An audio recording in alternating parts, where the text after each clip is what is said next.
们他妈谁呀？就敢闯龙爷的地盘，是不是想死？凭你们这些垃圾，还不配知道我的名字。龙三，你犯的事上面已经知道了，带走。就你们还想带走龙爷？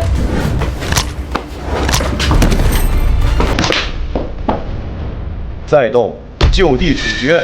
我没有得罪你们吧？得罪大了，连我们圣王的女人你都敢动，带走。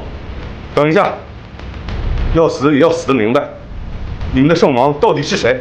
他的女人又是谁？你不配知道。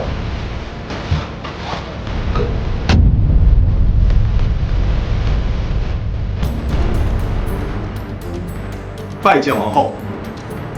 王后，事情已经办妥，属下告退。